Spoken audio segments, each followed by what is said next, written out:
Venezuelan violent drug gang and human trafficking gang Tren de Aragua is active in Oregon, committing violence against Oregonians, committing violence against federal law enforcement officers. And the Democrats who run this state, unfortunately, choose to believe that that's not happening or pretend it's not happening. Just last week, January 8th, highly publicized incident in which Customs and Border Patrol agents shot two individuals. Immediately after that happened, the folks who run Oregon, the Democrats who run Oregon, Tina Kotek, our governor, Senator Ron Wyden, Senator Jeff Merkley, U.S. Representative Maxine Dexter, U.S. Representative Janelle Bynum, all came out with statements saying that this is just like Minneapolis. Further evidence that we need to get ICE out of Oregon, have ICE stop enforcing federal immigration laws that are being flouted, quite frankly, in this sanctuary state. It turns out for them, unfortunately, by them I mean the Democrats who came out with those statements, it turns out that the two folks who were shot are Tren de Aragua affiliated people. I feel confident saying that. The federal agents allege in charging documents right here that they are Tren de Aragua affiliated. Portland Police Chief it concedes reluctantly that they are Tren de Aragua affiliated. What I want to talk to you about today is what we learned from the federal complaint that was filed against Guy, the driver of the car that was when he was shot and injured. And then a little bit about some more reporting that we've done about the confluence of Tren de Aragua in Oregon and what looks like a very major Medicaid fraud problem. So the shooting from last Thursday, January 8th, the guy that was shot is named Luis Nino Moncada. Luis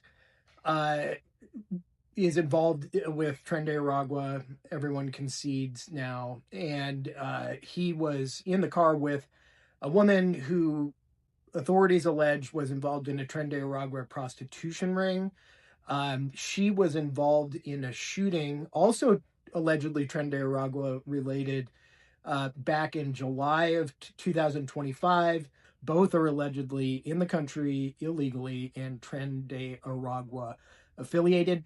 None of the folks that came out and said, well, this is more evidence that we need to stop enforcing federal immigration law in Oregon, they haven't retracted those comments since all this news came out about the Tren de Aragua affiliation, and they should.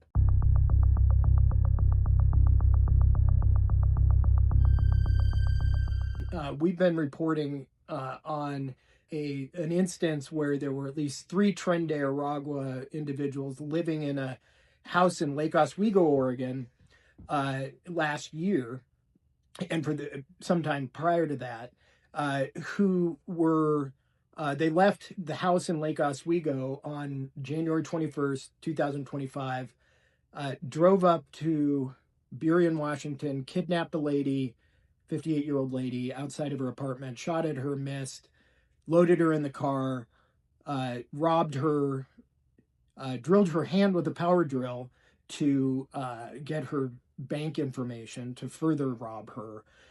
Drove around the Seattle area for a while and then took her up to Snoqualmie Pass along Interstate 90 up in the mountains east of Seattle, stopped alongside the freeway, forced her out of the car, forced her over the Jersey barrier, shot at her twice.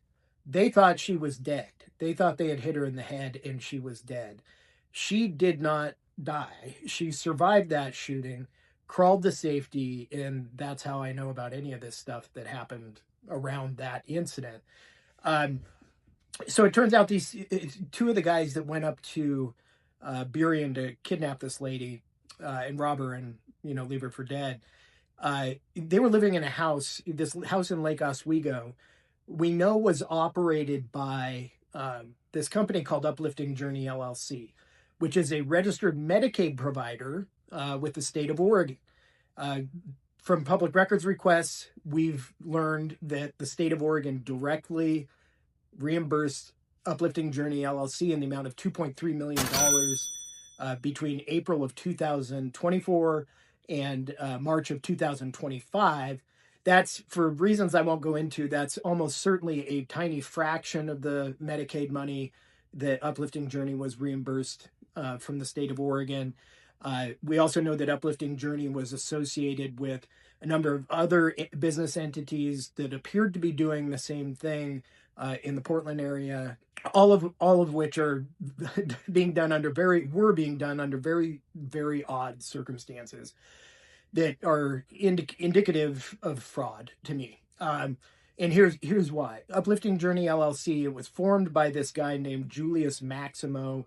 I seriously doubt that's his real name. That was the name he put on his registration with the Oregon Health Authority, which administers Medicaid payments in Oregon. And they operated this house in Lake Oswego, among other houses, doing the same thing in the Portland area.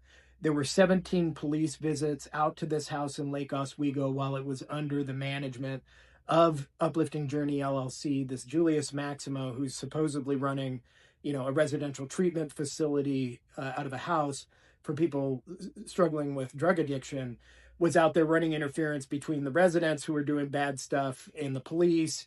Not what you would typically see happen in a residential treatment facility.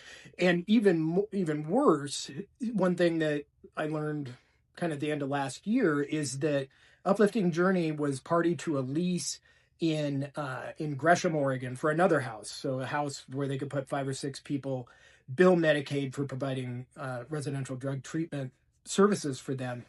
That lease was co-signed by this guy named Thomas Mukanrama, and I am mispronouncing the heck out of that name. I'll just call him Thomas.